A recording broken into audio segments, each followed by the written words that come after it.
Ob ich zukünftig noch in Automobilindustrie investieren würde, weiß ich nicht. Ich glaube, die wird es sehr schwer haben. Ich glaube, die Deutsche vor allen Dingen. Die Geldmeisterin.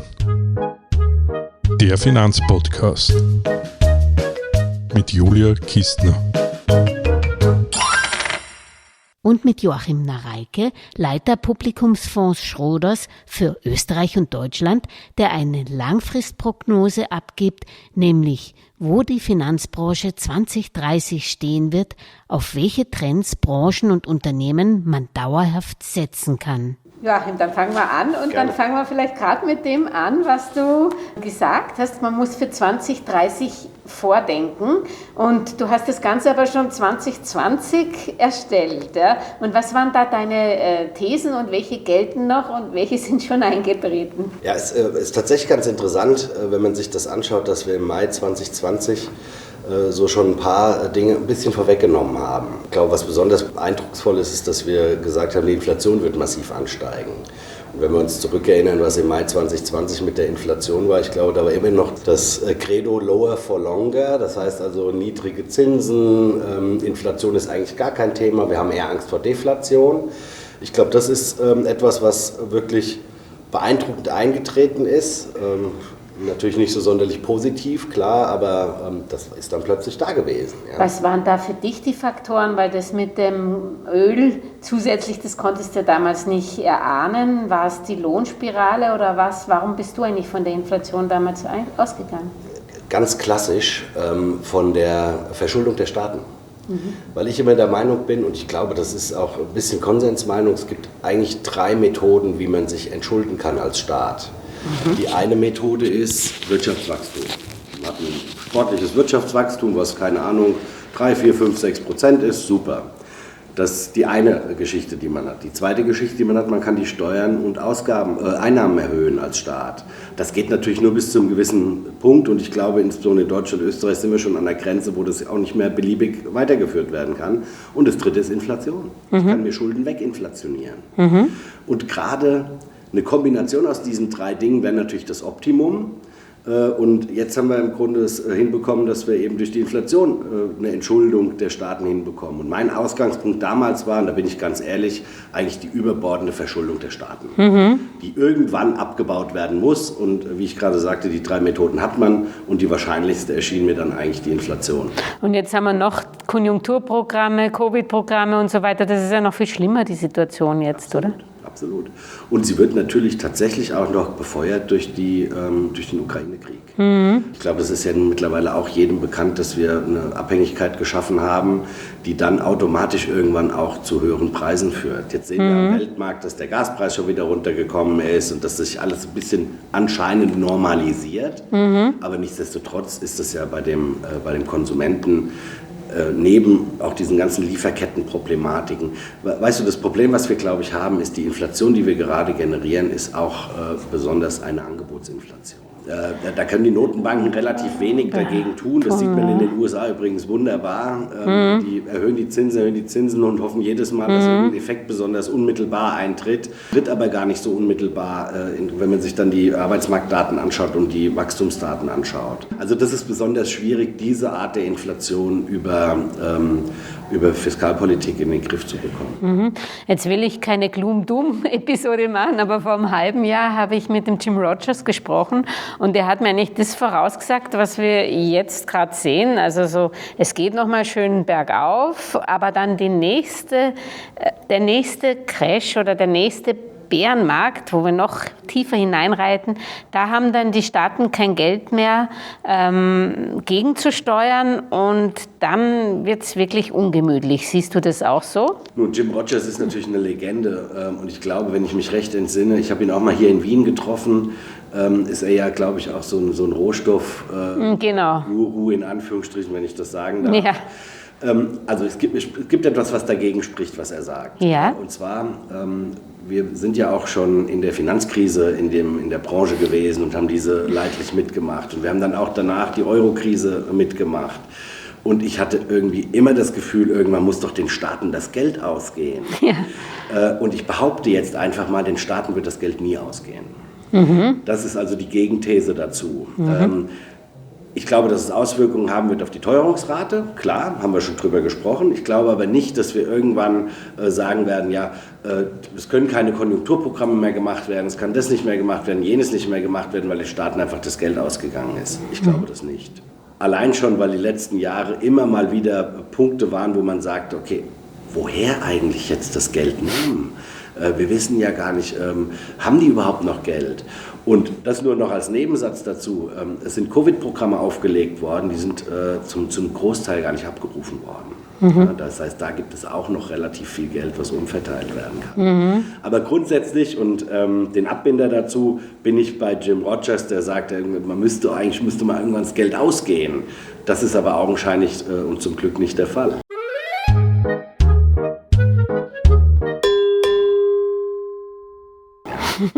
Gut, jetzt habe ich dich ein bisschen abgebracht von deinen Szenarien für 2030. Was hast du noch vorausgesagt? Was sollten sich Anleger noch zu Herzen nehmen? Ja, was ich noch aufgebracht habe, das war damals fast revolutionär, dass ich gesagt habe, die Globalisierung wird abnehmen. Das war Anfang Covid, vor Suezkanal, also vor dieser wirklich dramatischen Lieferkettenproblematik, vor der wir jetzt gerade stehen. Und meine Idee da war damals tatsächlich eher daher kommt aus der medizinischen Ecke. Dass wir tatsächlich keinen wirklichen Zugriff mehr auf Medikamente haben, wenn wir sie denn brauchen. Dann ging es auch um die Maskengeschichte. Wir hatten keine Desinfektionsmittel, all diese Geschichten, die wir plötzlich nicht mehr hatten, weil sie irgendwo auf der Welt produziert wurden, aber nicht mehr bei uns. Und ich habe dann den Begriff der Glokalisierung mal ins Rennen gebracht und das sehen wir ja, glaube ich, gerade in vielen Bereichen. Arzneimittel ist, glaube ich, ein ganz prominenter Bereich, wo man sagt, wir müssen viel mehr wieder bei uns hier vor Ort produzieren. Der zweite Bereich, der auch ganz prominent ist, Halbleiter. Jeder investiert jetzt unglaublich viel Geld in Halbleiterproduktion, und zwar am Standort Europa. Also diese Glokalisierung ist, glaube ich, mitten im Gange, allein schon aus der Begründung heraus, dass wir Angst haben, dass wir uns nicht mehr selbst versorgen können in vielen Bereichen. Ist das was, wo man auch als Anleger aufspringen muss oder sollte und schauen muss, was wird da produziert dann in Europa? Oder muss man sagen, okay, Pharma bin ich vorsichtig oder Halbleiter bin ich vorsichtig, weil die Kosten natürlich andere sind wie in Indien, weil sonst hätte man nicht das ausgelagert. Absolut. Ich glaube natürlich, dass Anleger davon profitieren können. Denn eins, wenn ich über Glokalisierung spreche, meine ich natürlich nicht, dass die Absatzmärkte nicht mehr bedient werden sollen. Du weißt, dass die Automobilindustrie beispielsweise 50% ihrer Umsätze in China macht. Ja, also nicht hier vor Ort. Aber bei vielen anderen Bereichen, die man wieder zurückholt, kann man natürlich über unterschiedlichste Methoden davon profitieren. Ich denke mal jetzt an Logistik. Wenn man den wieder zurückholt, dann siehst du natürlich, dass sich da auch Opportunitäten auftun. Im Technologiebereich wird man relativ viel machen, weil man eben, wenn man nicht mehr global ist, sondern so ein bisschen sich lokalisiert, gibt es natürlich wahnsinnige Möglichkeiten, an dem Bereich zu verdienen. Wenn man das noch kombiniert mit Klima, diese ganze Klimadiskussion, die Investitionen, die in den Klimawandel laufen müssen und so weiter und so, ich glaube eher, dass das tatsächlich nochmal neue Chancen aufmacht. Ja, und wird es eine Revolution bei der Selektion der Titel dann geben oder sind es auch Siemens und die großen Industriebetriebe, die quasi zum Beispiel die Energiewende machen, oder sind es ganz neue Player, die dazukommen? Wie schaut man das dann von der Asset Manager Seite an? Sowohl als auch. Also zu der Revolution kann man ja auch immer noch die Addition nehmen, die Evolution. Wir sehen eine Evolution beispielsweise insbesondere im Moment bei den ganz alten Ölfirmen. Wenn du dir die ein bisschen genauer anschaust, die Totals dieser Welt, die wissen ganz genau, dass die Zukunft nicht fossil sein wird. Und was tun die? Die investieren natürlich massiv in erneuerbare Energien, in Umweltschutz und all diese Themen, die wahrscheinlich zukunftsträchtiger sein werden als die fossilen Brennstoffe. Da spreche ich also von Evolution, sprich also diese Firmen entwickeln sich weiter, entwickeln sich um und sehen möglicherweise in 10 Jahren ganz anders aus, als sie heute aussehen. Sind die interessant oder sind die in dieser Transformationsphase gefährlich, weil dort die Shareholder-Aktivisten aufspringen? Das ist eine gute Frage. Ich persönlich finde sie interessant. Warum? Weil eine Firma, die diese Evolution hinbekommt, von einem ganz traditionellen, alteingesessenen, seit 100 Jahren bestehenden Geschäftsmodell zu neuen Geschäftsmodellen ist per se eine intelligente Firma. Das heißt, die sind forward-looking. Was bei diesen, insbesondere großen Ölkonzernen, eine brutal große Rolle spielt, ist, dass die auf Cash sitzen. Das heißt, die haben die Möglichkeit zu investieren. Ja. Und jetzt kommt die Revolution ins Spiel. Es gibt unheimlich viele, wahrscheinlich Tausende von kleineren und mittleren Firmen, die sich ebenfalls in diesem Segment der Klimaerneuerung, Energietransformation etc. bewegen. Und die werden natürlich sukzessive auch Übernahmekandidaten sein. Und das hat natürlich traditionell eigentlich eine sehr positive Auswirkung auf Aktienmärkte. Wenn es Übernahmefantasien gibt, dann ist der Anfang immer, man zahlt eigentlich zu viel, weil es eine Euphorie gibt. Aber das hatten wir übrigens auch schon. Das Thema ist ja schon mal da gewesen vor 15, 20 Jahren mit New Energy. Ja? Das heißt, da gibt es normale Preise, die vielleicht für sehr intelligente und super aufgestellte Firmen bezahlt werden. Aber wird da nicht zu viel in Goodwill investiert, der dann nicht da ist, oder? Ja, das ist natürlich eine Gefahr. Ja? Ich meine, aber die Gefahr besteht ja immer. Ja. Und die gab es auch schon vor 50 Jahren, dass man in Goodwill investiert und vielleicht auch aufs falsche Pferd setzt. Das ist natürlich auch möglich. Aber das haben wir in Zeiten der Dotcom-Blase gesehen, was da für Bewertungen gehandelt wurden und Preise gezahlt wurden. Also diese Übertreibung gibt es immer. Heißt aber ja nicht, dass es nicht doch zielführend ist, wenn man da intelligent durchgeht.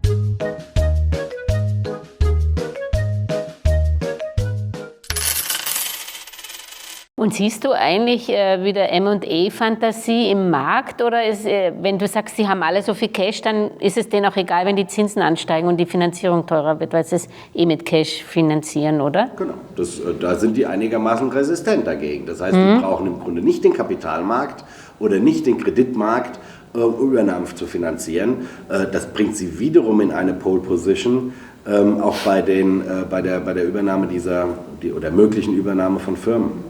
Also zum Anleger zurückzukommen, wenn er jetzt praktisch ein bisschen vorsichtig denkt und möchte aber praktisch an dieser Revolution teilnehmen, dann kann er sich aber ruhig auch die großen Flaggschiffe anschauen, weil die werden praktisch durch M&As sich das einfach zukaufen, die Revolution. Genau, die werden eine Evolution und eine Revolution machen, denn sie erneuern sich von sich selbst durch einfach Feststellung, hey, das Geschäftsmodell, was wir gefahren haben, 50, 60, 70, 80 Jahre, wird in den nächsten 10, 20, 30 Jahren nicht mehr existent sein oder nicht mehr in dieser Form gemacht werden können. Wir müssen also umdenken und natürlich werden die an der einen oder anderen Stelle Expertise zukaufen, die sie nicht haben. Also es ist im Grunde beidseitig. Ja. Das heißt, man braucht nicht glauben, dass man da Stranded Assets hat, wenn man jetzt die Ölfirmen hat. Und wie ist das mit der Zementindustrie? Weil Holcim macht ja auch unglaublich viel in die Richtung. Ist das auch kein Stranded Asset? Nein, ich glaube, was wir natürlich für eine Herausforderung haben, ist die EU-Taxonomie. Also wir als Asset Manager sind natürlich daran gebunden und dürfen nicht in jede Firma investieren. Da gibt es mannigfaltige Möglichkeiten. Ich glaube, wir müssten einen eigenen Podcast darüber machen, um das auch nur ansatzweise irgendwie zu durchdringen. Aber wir als Asset Manager, als global anlegende Asset Manager dürfen gar nicht in jede Firma investieren. Die Zementindustrie ist eine Industrie, die natürlich unglaublich rohstoffintensiv ist, unglaublich energieintensiv ist, aber dennoch auf der anderen Seite natürlich benötigt wird. Da wäre dann wahrscheinlich der erste Ausstiegszeitpunkt mal zu dem Thema erneuerbare Energien über grüne Energie zu sprechen. Wie kann man diese Industrie mit grüner Energie versorgen? Und das ist ja ein Weg, den die ganze Gesellschaft für alle Industrien macht. Ich meine, der Bundeskanzler der Bundesrepublik Deutschland hat letzte Woche gesagt, wir müssen am Tag 4 bis 5 Windräder aufstellen, um ansatzweise in die Richtung zu kommen, die wir uns vorstellen. Da bin ich mal gespannt. Ja. Und das ist, also ich glaube, es ist super komplex und ich glaube, es ist auch schwierig, dann sich so auf einzelne Branchen, wenn du jetzt über Beton oder Zement sprichst, sich da genau drauf zu konzentrieren. Denn Fakt ist, wird Zement und Beton benötigt auf der Welt. Ich sage ja immer, die Hälfte der Menschheit wartet noch auf sein erstes Auto. Und das ist ja nur eine Metapher im Grunde für Dinge, auf die noch gewartet wird. Dies in Einklang zu bringen, wird eine Herkulesaufgabe für Firmen, für Staaten und übrigens auch für dich und für mich. Ja. Und was, um dich wieder auf 2030 zu bringen, habe ich irgendwas noch vergessen, was du vorausgesagt oder wo du hinblickst? Ja, also was ich auch voraussage und vorausgesagt habe und was auch wirklich spürbar ist, dass ich behaupte, dass 40% des Einzelhandels online stattfinden wird. Aktuell sind es übrigens so um die 10-15%, aber das ist etwas, was uns als Konsument unmittelbar betrifft. Wenn wir durch die Wiener Innenstadt gehen oder vor allen Dingen durch kleinere Städte gehen, dann sehen wir natürlich immer leerstehende Ladenlokale. Hat was damit zu tun, dass sich viele Leute während der Corona-Zeit natürlich an Online-Shopping gewöhnt haben. Ja. Und es ist natürlich furchtbar bequem, du kriegst es nach Hause geliefert. Ist aber auch eine Problematik, weil ich habe neulich eine Statistik über Barcelona gelesen. Die haben tatsächlich über 8000 Lieferungen mit Lieferwagen pro Tag innerhalb von Barcelona. Und wenn wir uns dann vorstellen, was das bedeutet, diese Lieferwagen voll mit Paketen, die nur in die Innenstadt fahren, um Sachen auszuliefern, dann wissen wir, dass das vielleicht auch nicht das zukunftsträchtigste Modell der Welt ist. Weißt du, das ist immer so the flip side of the coin. Ja? Wir haben uns daran gewöhnt, die meisten haben es das erste Mal probiert und es hat funktioniert. Das geht ja mittlerweile so weit, dass man sich Lebensmittel online bestellen kann. Und das wird natürlich so weitergehen. Ja? Ich weiß nicht, bis zu welchem Punkt es weitergehen wird, aber es wird zumindest nicht zu Ende sein aktuell, weil es einfach alles mit sich bringt, was man als Konsument gern hat, nämlich Bequemlichkeit, das kriegt es vor Ort geliefert innerhalb kürzester Zeit. Und auch Sachen, die es im Laden dann nicht gibt. Keine Ahnung, weil du besonders große Füße muss man erst bestellen. Keine Ahnung, was hast. Ja, das muss dann erst bestellt werden. Ja. Und jeder hat von uns die Erfahrung übrigens gemacht. Also ich war neulich im Laden, wollte ein paar Socken kaufen. Da sagte er, kannst du gerne haben, aber wir haben deine Größe nicht. Und da habe ich gesagt, ja, aber wann kommt die denn? Ja, kann ich nicht sagen. Und dann habe ich gesagt, dann muss ich im Internet bestellen. Also jeder kennt das, ja. Und das wird nicht zu Ende sein, sondern das ist auch gekommen, um zu bleiben, ganz sicher. Dann haben wir schon den Katalog durch, oder gibt es noch was? Ja, ich weiß, wir können doch mal kurz, ich habe Sündensteuern angekündigt, also für Zucker, Plastik, Tabak kennen wir ja sowieso schon, die Umwelt. Ich glaube, dass wir nur über eine Malusregel dahin kommen, dass wir viele Dinge einfach nicht mehr machen. Der deutsche Agrarminister hat jetzt angekündigt, dass Werbeverbot für ungesunde Lebensmittel kommen soll. Und ein Werbeverbot für ungesunde Lebensmittel ist ja schon wieder so ein bisschen was wie, ich muss das auf den Bann setzen, ich darf das nicht bewerben. Und dann ist der nächste Schritt, dass es Verbote gibt oder höhere Steuern gibt oder was auch immer. Also da werden wir in die Richtung gehen, weil das einfach notwendig ist, wenn man nachhaltig und gesund leben möchte. Aber da ist ja dann wieder interessant, weil um zu den 8000 Zulieferern zurückzukommen, in Barcelona rumkreisen, das könnte ja auch sein, dass dadurch dann wieder praktisch auf Amazon oder so wieder Restriktionen kommen, dass es dann doch wieder zurückgeht. Das ist ja keine Einbahnstraße. Keine Einbahnstraße, aber ich glaube, dass wir sind bei 15% Onlinehandel. Okay? Ja. Also 85% nicht Onlinehandel. Und meine These ist ja nur, wir kommen auf 40%. Okay. Nicht, wir kommen auf 100%. Und ich glaube, dass das wirklich real ist. Und ich meine, du hast wahrscheinlich gelesen, dass Amazon jetzt vor allen Dingen in New York oder in einzelnen Orten und einzelnen Städten mit einer Sondersteuer belegt werden soll. Nicht Amazon, sondern alle Lieferdienste ab einem gewissen Umsatz. Und das ist ja genau der Weg. Ich meine, dahin, dass man das bezahlst du und ich als Konsument natürlich, das ist ja klar, aber bis zu welchem Punkt wollen wir das bezahlen? Und ich glaube, dass das ja genau in die Richtung geht, mit Dinge zu erschweren über den Preis. Weil nur so wirst du und ich auch dazu übergehen und sagen, okay, muss ich nochmal drüber nachdenken, ob ich nicht vielleicht was anderes mache. Weil anders kriegst du uns ja nicht. Und, weißt du, wir haben ja grundsätzlich ein Problem, das ist jetzt eine große Büchse der Pandora, die ich aufmache. Ja? Aber wir haben ja vor allen Dingen ein großes Problem ist, jedes Problem, was du und ich kennen, kommt aus dem Überfluss. Ja? Und wir haben gar keine Probleme mehr aus der Not. Ja? Und das war vor 50 oder vor 100 Jahren anders und es geht vielen Menschen auf der Welt ganz anders. Und warum uns das auch gerade mit dieser Energieproblematik so schmerzhaft vorkommt, ist, das erste Mal in unserem Leben sind wir wieder damit konfrontiert, dass wir möglicherweise ein Problem aus der Not herausbekommen. Nämlich keine warme Heizung zu haben. Also kein warmes Wasser. Oder kannst du dich erinnern, wie der Aufschrei war, dass die Politik sagte, wir müssen auf 19 Grad maximal. Und das ist dann eine Notsituation für uns. Die klingt für andere Menschen auf der Welt furchtbar lachhaft, aber für uns ist es eine neue Erfahrung, die wir übrigens so noch nicht gemacht haben. Weil bis jetzt war unser größtes Problem, wo hänge ich meinen 6. Fernseher denn hin? Ja? Und wo kriege ich einen Parkplatz für mein 4. Auto? Ich übertreibe jetzt und überzeichne das ein bisschen, aber das ist das, was wir uns unbedingt vor Augen führen müssen, dass es Menschen auf der Welt gibt, und zwar 90% wahrscheinlich, die Probleme aus der Not heraus haben und nicht aus dem Überfluss. Und da sind wir eigentlich schon bei deinem Thema, mit dem du momentan eine Roadshow hast. Und zwar ist es, man sieht sich immer zweimal im Leben. Wir haben uns Gott sei Dank schon öfters gesehen. Und du sprichst ja nicht von uns, sondern von der Kreislaufwirtschaft. Warum siehst du das als das große Investmentthema und wo wird es denn genau gespielt? Also ich habe mich vor ein paar Wochen das erste Mal sehr intensiv mit dieser Thematik beschäftigt, weil mir jemand gesagt hat, pass mal auf, da haben wir so viel Potenzial, sowohl an Entwicklung als aber auch an tatsächlichem Einsparpotenzial, wenn wir einfach mal anfangen, uns die Fakten anzuschauen und wenn wir einfach mal anschauen, wo können wir die Hebel ansetzen. Kreislaufwirtschaft ist ein Begriff, den gibt es tatsächlich erst seit 1990. Wir kennen eigentlich die Linearwirtschaft oder wir nennen das auch landläufig Wegwerfgesellschaft. Das heißt, unser komplettes Leben, wir sind konditioniert darauf, Dinge zu benutzen und dann wegzuwerfen. Bis auf die Flaschen, die hat man früher im Glas und jetzt hat man sie wieder. Du hast vollkommen recht. Das ist aber auch eine gewisse Konditionierung, die stattgefunden hat, dass wir sagen, okay, wir müssen anfangen zu recyceln. Fakt ist, 90% aller benutzten Rohstoffe auf der Welt werden nicht wiederverwendet. 90%. 80% aller Kunststoffe, die auf dieser Welt benutzt werden, werden nicht recycelt. Fast 50% der Ernten auf dieser Welt werden nicht verzehrt. Was ich damit sagen will, ist, wir sprechen hier nicht von einem Randthema, sondern wir sprechen davon, dass es hier um existenzielle Dinge geht.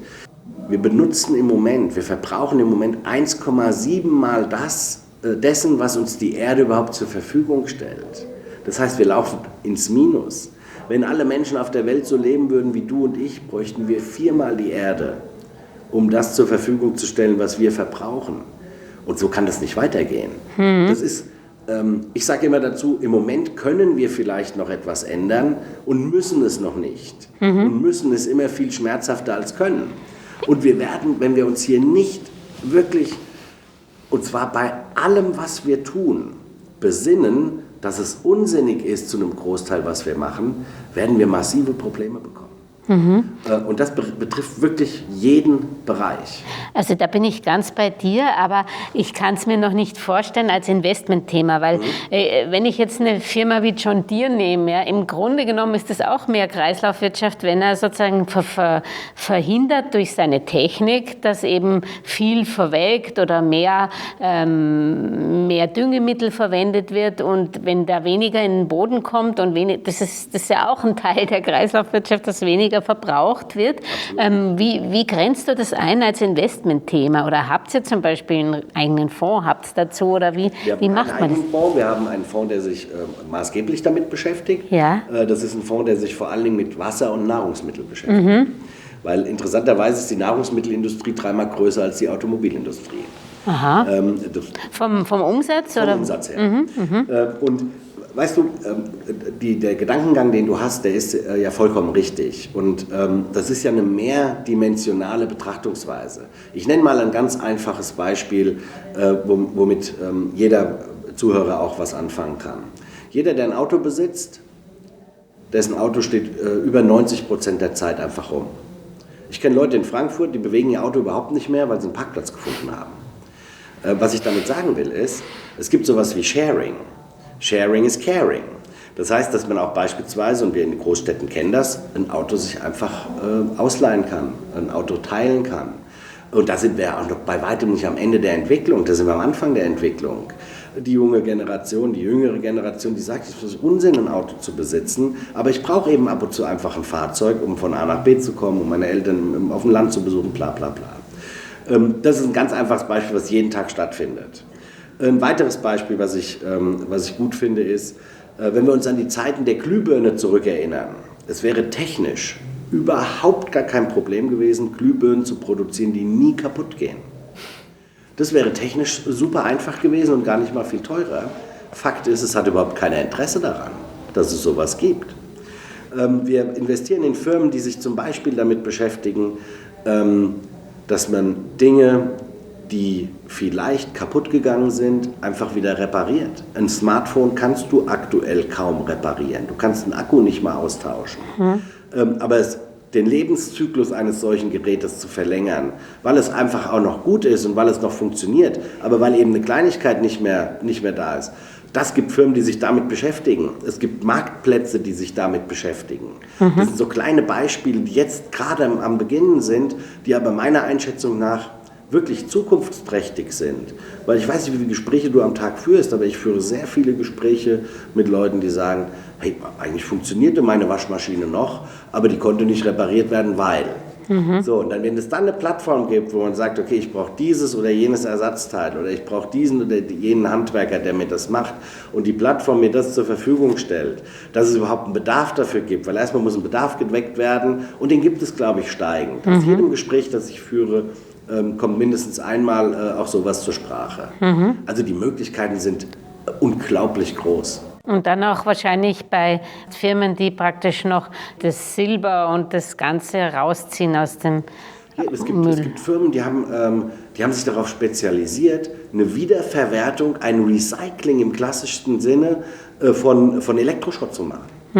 Ich meine, wenn wir uns vorstellen, wie viel Elektroschrott, den Ausdruck kennt mittlerweile jeder, aber wir kennen auch die Bilder der Deponien, wo das abgefackelt wird und wo dann einfach die Metalle übrig bleiben. Das kann man ja auch ein bisschen schlauer machen.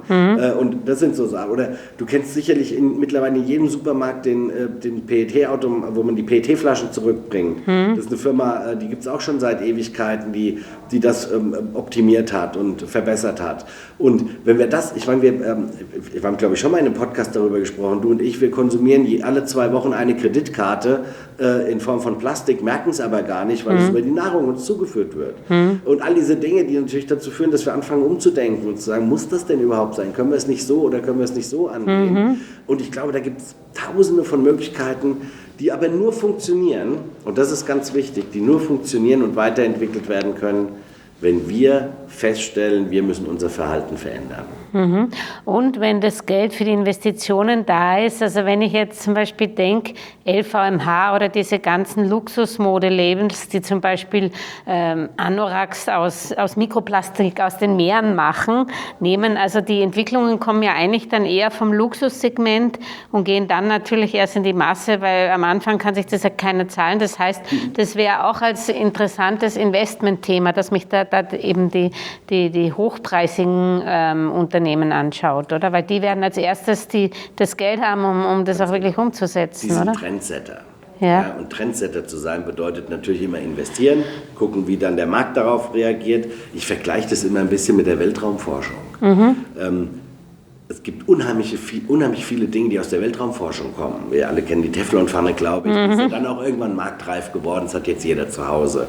Also irgendeiner muss vorangehen und irgendeiner muss eine bahnbrechende Idee haben, die dann auch noch angenommen wird und die viele Aspekte einfach berücksichtigt, die dir wichtig erscheinen als Konsument. Es gibt unheimlich viele Dinge, die in der Automobilindustrie verwendet werden, die aus dem Motorsport kommen, die dort unter extremen Bedingungen ausprobiert wurden, die dann zur Marktreife geführt wurden, etc. etc. Solar. Denk mal nach, also als ich zur Schule ging, war ich einer der Trendsetter, die einen Taschenrechner mit Solar betrieben hatten.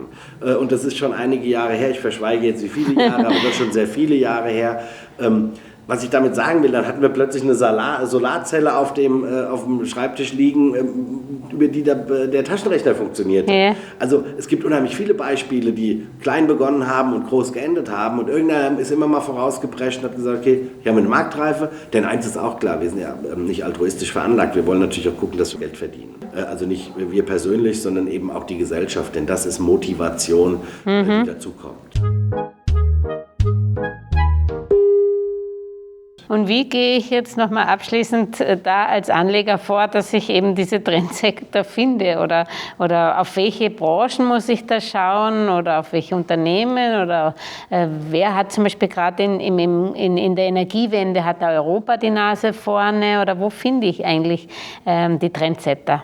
Also meine Empfehlung, ich arbeite für eine Fondsgesellschaft, und ich bin wirklich zutiefst davon überzeugt, dass eine Streuung des Vermögens sinnvoll ist. Ich glaube, da sind wir uns total einig.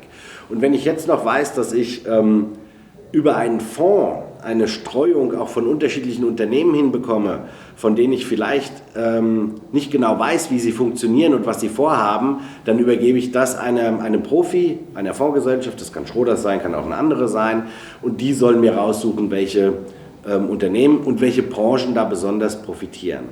Und du sprachst über Europa oder ist jetzt vielleicht eine andere Region federführend in den unterschiedlichen Entwicklungen. Ich würde grundsätzlich dazu raten, einen global anlegenden Aktienfonds zu suchen, der sich mit diesen Themen, mit diesen Zukunftsthemen beschäftigt.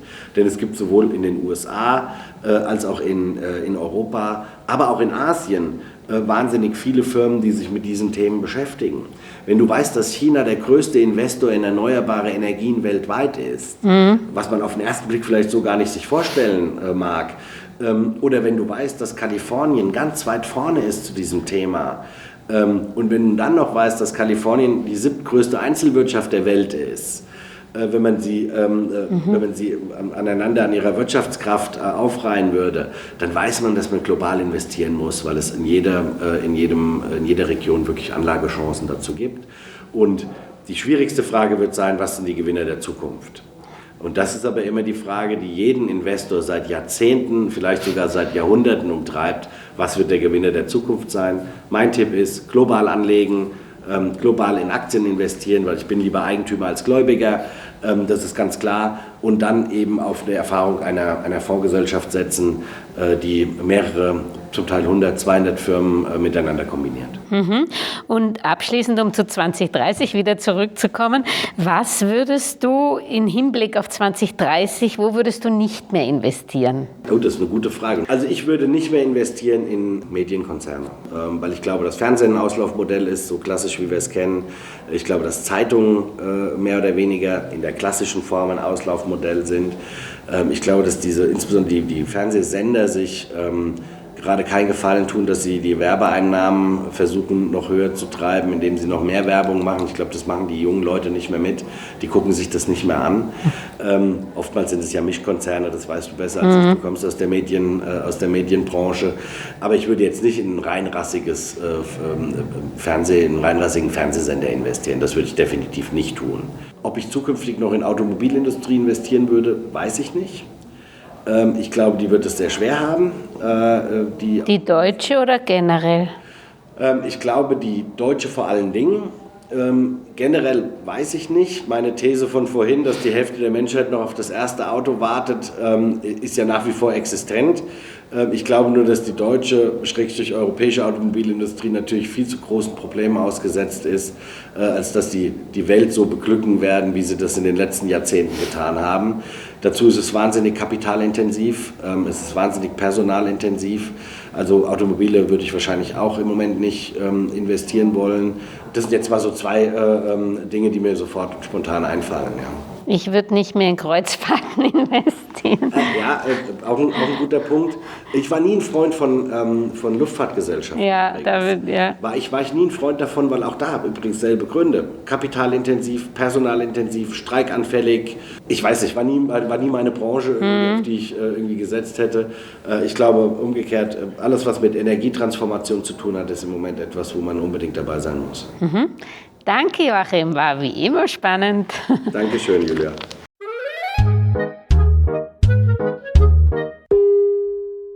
Über aktuelle Börsenaufreger und Ereignisse berichtet Werktag für Werktag übrigens die kleine Podcast-Schwester der Geldmeisterin, die Börsenminute. Überall, wo es Podcasts gibt, auf YouTube, Facebook, LinkedIn, Xing und auch auf www.geldmeisterin.com. Eine erfolgreiche Anlagewoche wünscht euch die Geldmeisterin und Julia Kistner. Und am Schluss noch der Disclaimer. An dieser Stelle wie immer der wichtige Hinweis, dass die Inhalte dieses Podcasts, der Videos und der Webseite geldmeisterin.com ausschließlich der allgemeinen Information dienen und die ganz persönliche Meinung der Geldmeisterin und von Julia sind. Es handelt sich keinesfalls um Investmentempfehlungen, Rechts- oder Anlageberatungen. Das Gesagte, Geschriebene und Dargestellte kann und soll auch nicht das persönliche Gespräch mit deiner Finanzberaterin ersetzen. Auch sind weder die Geldmeisterin noch Julia Kistner informiert darüber, wie es mit deiner Vermögenssituation ausschaut, deinen Bedürfnissen, familiären Umständen, deinem Finanzwissen, die Risikoneigung oder deinen Anlagehorizont. Anlegen erfolgt daher auf eigene Gefahr. Die Geldmeisterin und Julia Kistner haften nicht für Anlageentscheidungen, die aufgrund ihrer Medienbeiträge getroffen werden. Kurzum, für die Geldmeisterin und Julia Kistner war es immer ein Vergnügen, dich bei deinem Vermögensaufbau zu inspirieren. Auf deinen eigenen, persönlich richtigen Geldesel musst du schon selbst setzen. Viel Erfolg!